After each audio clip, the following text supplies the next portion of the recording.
Selamat pagi semuanya. Perkenalkan, nama saya Glenus Jaliangku. Saya dari program studi pendidikan guru sekolah dasar kelas 2024 H. Oke, baik, kali ini saya akan menganalisis video tentang masalah perekonomian di Indonesia. Indonesia memasuki tahun 2025 dengan pertumbuhan ekonomi yang stagnan di angka 5%. Kemudian baru-baru ini Menteri Keuangan Sri Mulyani mengumumkan postur APBN yang ternyata mengalami defisit dalam 2 bulan di awal tahun 2025 ini. Lalu apa yang sebenarnya terjadi pada perekonomian Indonesia akan saya bicarakan bersama dengan Fitra Faisal, Faculty Member Fakultas Ekonomi dan Bisnis Universitas Indonesia. Selamat malam Pak Fitra. Selamat malam Mbak Saja. Pak Fitra, saya mau memulai dari apa yang sedang ramai pada pekan ini, yaitu pernyataan Sri Mulyani yang mengatakan bahwa APBN kita defisit hingga 30-an triliun rupiah. Walaupun dikatakan bahwa defisit itu masih dalam postur atau proyeksi postur APBN di 2025. Namun bagaimana kita menyikapi hal ini? Ya, jadi ada banyak sekali yang interplaying ya di antara defisit kemarin. Yang pertama adalah tentunya yang paling besar adalah Cortex ya. Cortex ini kemudian menjatuhkan tax collection system kita sepanjang bulan Januari sehingga harus anjlok puluhan persen ya. Tercatat kalau tidak salah bisa 41-42% di bulan Januari saja. Nah, sudah lebih membaik di bulan Februari sehingga all in all meskipun tetap pajaknya jatuh ya revenue-nya eh, dari sisi pajak, tapi tidak separah bulan Januari. Jadi kita masih melihat tetap minus 30%, tapi sudah ada perbaikan lah. Nah, saya rasa ini salah satunya kontributor terbesarnya memang dari Cortex. Di sisi yang lain, tentu kita juga harus sadar bahwa memang dari sisi eh, sektor formal terutama, yaitu memang tidak dalam keadaan yang sangat baik ya. Kalau kita lihat misalnya dari PPH 21 ya misalnya ya, itu juga dalam keadaan yang bukan menanjak malah turun ya. Nah, PPH 21 ini kan salah satu indikator dari sektor formal ya. Jadi ketika sektor formalnya jatuh ya ditandai oleh PPH 21 yang juga anjlok ya berdasarkan pengumuman APBN kita, ya itu artinya kesempatan kerja di sektor formal juga semakin terbatas. Nah, oleh karenanya kita juga bisa melihat kalau sektor formal terbatas, banyak yang keluar ya dari pekerjaan di sektor formal, mungkin mereka masih bisa masuk ke sektor informal, tapi dengan daya dukung dan daya beli yang mungkin tidak terlalu besar sebagaimana yang sebelumnya gitu kan.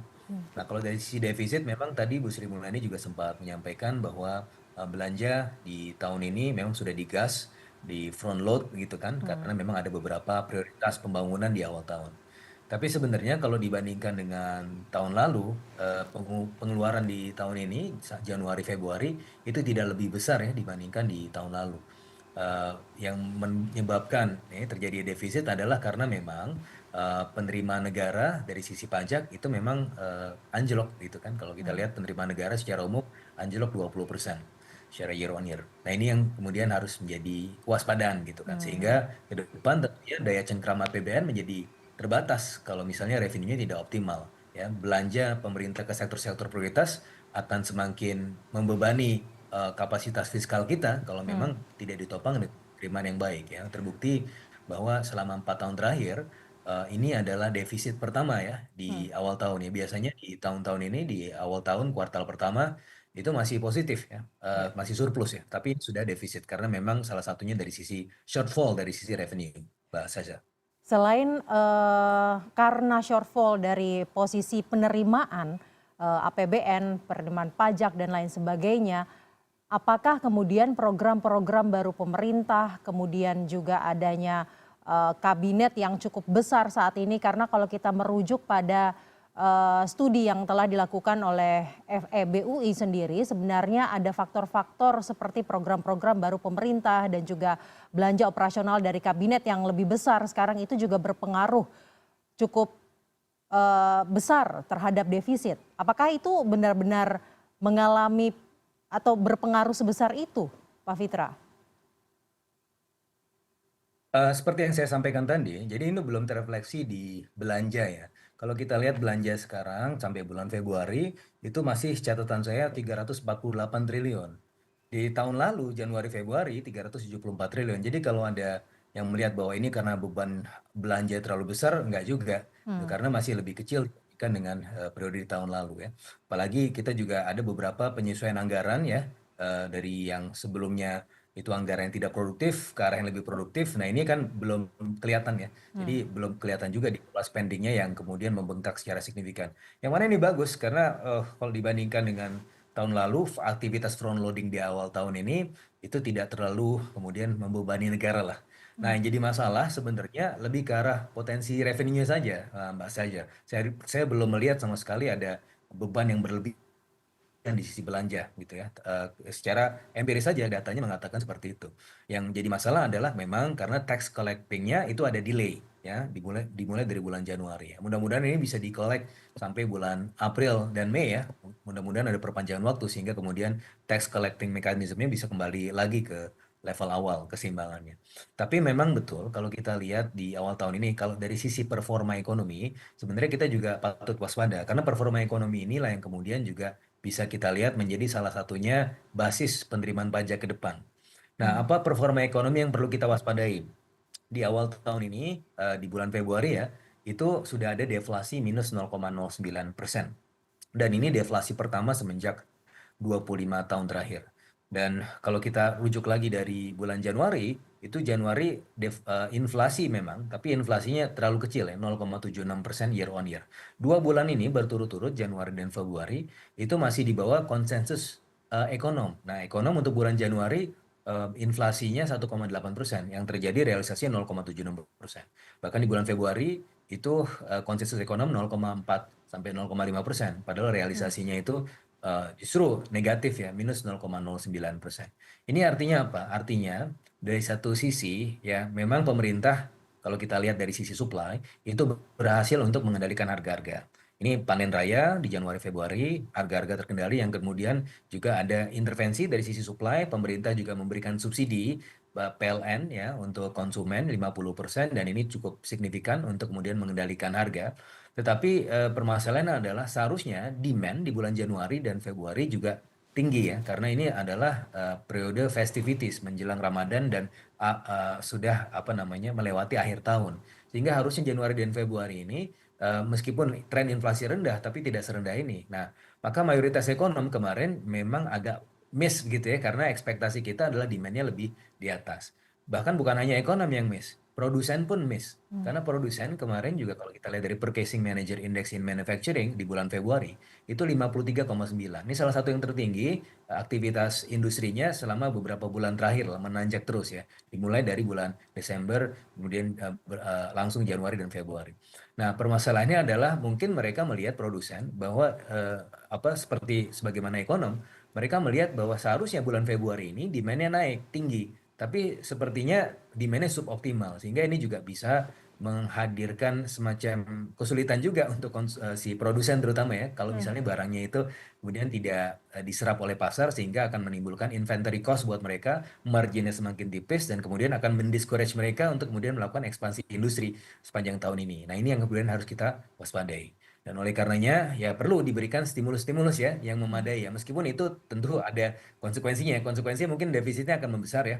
Tetapi saya rasa ini diperlukan ya untuk kemudian memacu momen ya, momen apa? Momen awal tahun yang mana biasanya awal tahun ini apalagi ada bulan Ramadan, Lebaran, ini adalah momentum yang sangat positif sebagaimana di tahun lalu kita di kuartal 1 tumbuh 5,11% dan 5,11% ini adalah pertumbuhan tertinggi ya kalau kita bandingkan dengan rata-rata 10 tahun terakhir Hmm. exclude pandemic times ya itu 5,07%. Jadi replikasi dari tahun lalu itu masih bisa dilakukan ya kalau misalnya pemerintah bisa mempush itu dari sisi fiskal ya meskipun tentunya konsekuensinya adalah defisitnya mungkin agak lebih besar lagi. Pak Fitra, kalau misalkan pertumbuhan ekonomi di Indonesia terus-terusan ditopang utamanya dengan kondisi-kondisi momentual seperti Idul Fitri, kemudian akhir tahun, libur panjang, lalu bagaimana dampaknya terhadap perekonomian ke depannya? Karena kalau kita ketahui beberapa tahun belakangan ini juga situasi momentual lah yang kemudian menjadi dasar pertumbuhan ekonomi? Saya rasa tidak masalah, kita masih bisa memanfaatkan efek musiman tersebut ya, asalkan nanti kita bisa menjaga kesinambungan pertumbuhannya itu. Nah, jadi eh, percikan di efek musiman ini yang harus kita manfaatkan setinggi-tingginya sehingga kemudian dorongan dari fiskalnya tidak perlu terlalu kuat dan bisa menghasilkan pertumbuhan ekonomi yang tinggi. Nah, ketika kita bisa kemudian menghasilkan pertumbuhan ekonomi yang tinggi di momen-momen musiman, maka ini akan menghadirkan kepercayaan ya dari sisi konsumen dan juga dari produsen untuk terus melakukan ekspansi untuk produsennya dan untuk melakukan konsumsi di sisi konsumennya. Nah, permasalahannya adalah kemarin Consumer Confidence Index kita itu ya memang masih tinggi, tetapi dari Januari ke Februari terus harus anjlok ya. Padahal harusnya di bulan Februari ini kepercayaan konsumen kan lagi tinggi-tingginya ya. Nah, kenapa bisa anjlok seperti itu? Ya karena mungkin minim dorongan. Dan oleh karenanya kalau didorong ya itu bisa kemudian memandu kepercayaan konsumen sehingga kalau kepercayaan konsumen itu bisa naik maka kecenderungan konsumsi mereka sepanjang tahun ini bisa lebih tinggi lagi begitu kan.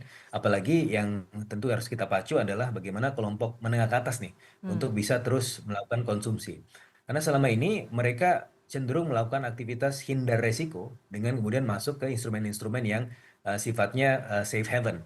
Misalnya kalau kita lihat, kenapa harga emas bisa naik ya? Karena memang orang-orang kayanya itu tidak belanja, tetapi kemudian mereka melakukan aktivitas lindung nilai ya, yang mana pada akhirnya itu tidak kemudian terefleksi ke sektor real gitu kan. Dan oleh karena kalau kita lihat juga ke inflasi inti, ini juga terefleksi. Maka pertumbuhan inflasi inti sebenarnya masih di atas 2%, yang mana pemerintah juga meyakini bahwa ini sebenarnya daya beli kita lagi menanjak.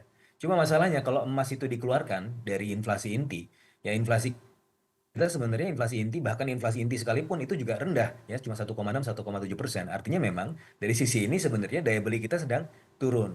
Dan oleh karenanya perlu juga ada stimulasi kepercayaan ya terutama bagaimana yang kelompok menengah ke atasnya itu untuk belanja dan ketika mereka belanja itu mampu untuk memandu perekonomian kita untuk sepanjang tahun ini karena dia akan Stimulus menunjukkan apa, dampak stimulan apa Pak positifnya Fitra yang ya. dapat dilakukan? Stimulan apa yang dapat diberikan oleh pemerintah agar pertumbuhannya tidak hanya musiman namun juga bisa berkelanjutan, momennya bisa dijaga? Ya, tentu harus fokus kepada stimulus ke industri gitu ya. Karena industri inilah yang kemudian menjaga daya dukung sektor formal.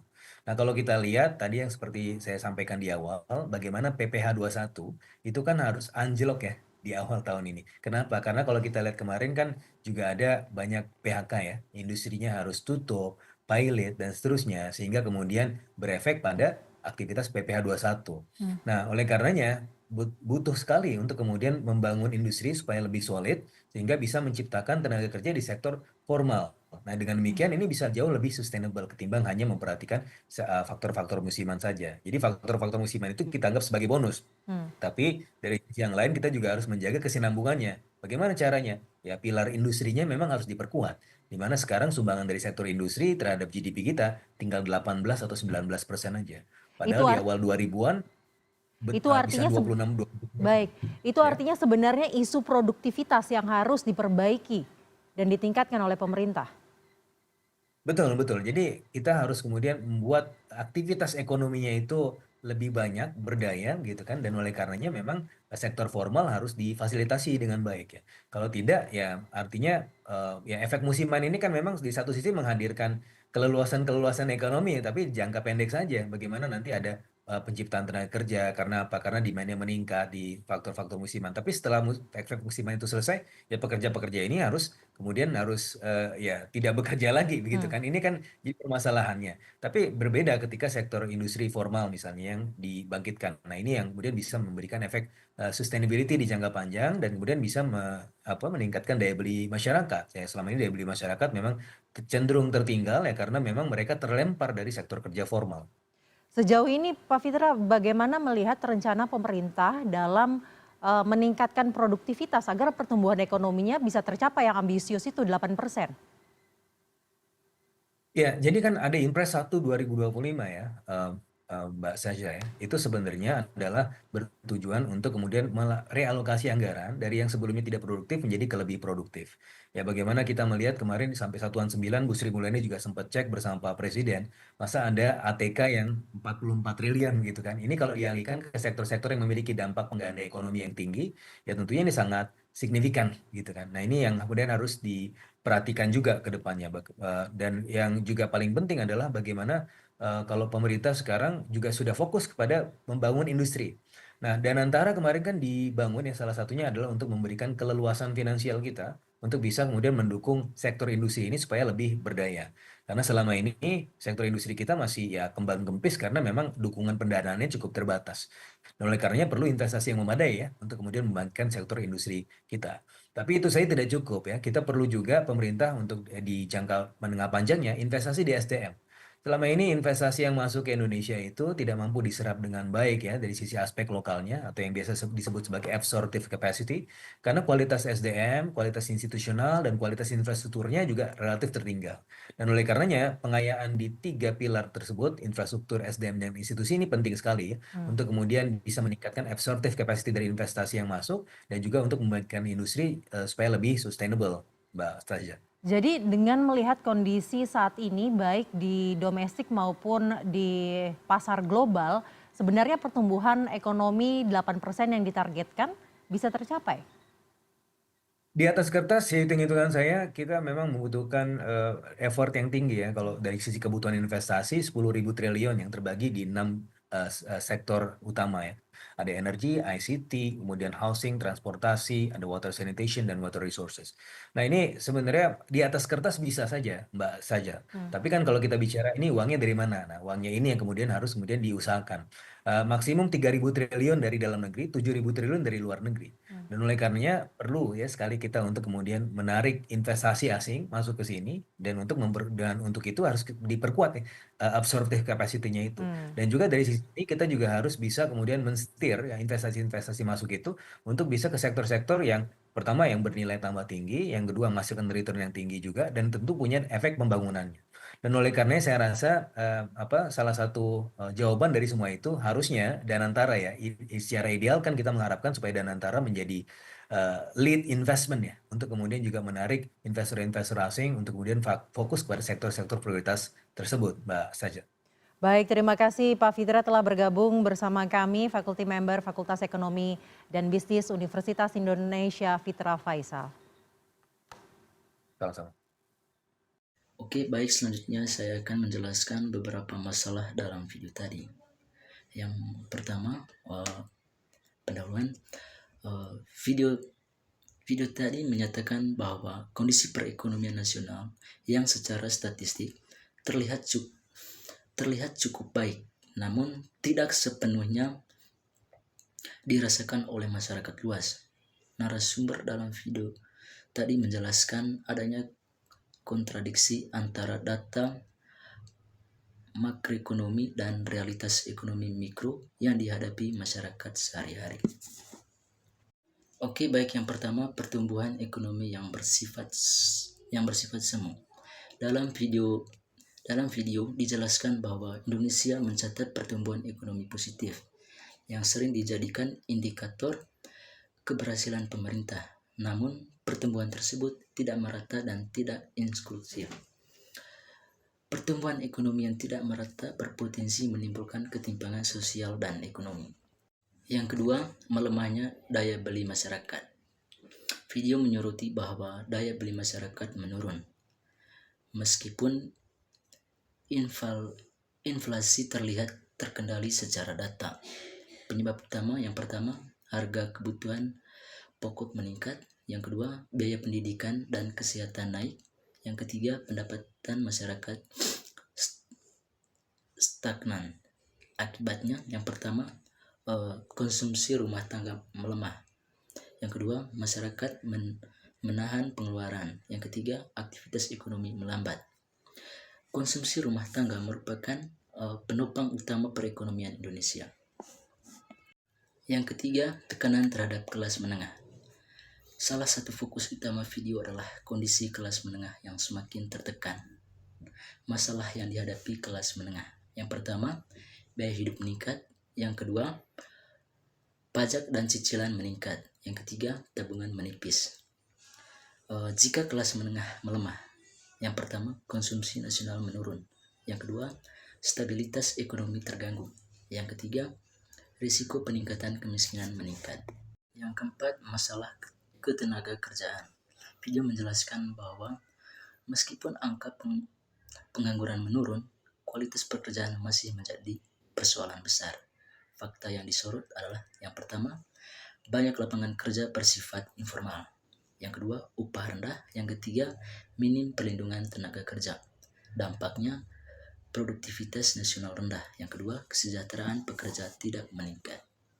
Yang kelima, ketimpangan sosial dan ekonomi. Ketimpangan antara lain yaitu kaya dan miskin. Yang kedua, kota dan desa. Yang ketiga, Jawa dan luar Jawa. Ketimpangan ini menyebabkan yang pertama, akses pendidikan tidak merata. Yang kedua, peluang ekonomi terbatas. Yang ketiga, mobilitas sosial terlambat. Yang keenam, kebijakan ekonomi yang kurang menyentuh akar masalah. Yang pertama, terlalu fokus pada stabilitas makro. Yang kedua, kurang memperhatikan kondisi ekonomi rumah tangga. Kebijakan belum sepenuhnya. Yang pertama, melindungi daya beli rakyat. Yang kedua, memperkuat UMKM. Yang ketiga, meningkatkan kualitas tenaga kerja. Jadi kesimpulannya adalah dalam video tersebut menyampaikan bahwa masalah ekonomi Indonesia bukan pada pertumbuhan semata, tetapi pada pemerataan dan kualitas kesejahteraan masyarakat. Ekonomi Indonesia mungkin terlihat baik secara angka, namun belum sepenuhnya adil dan dirasakan oleh semua lapisan masyarakat.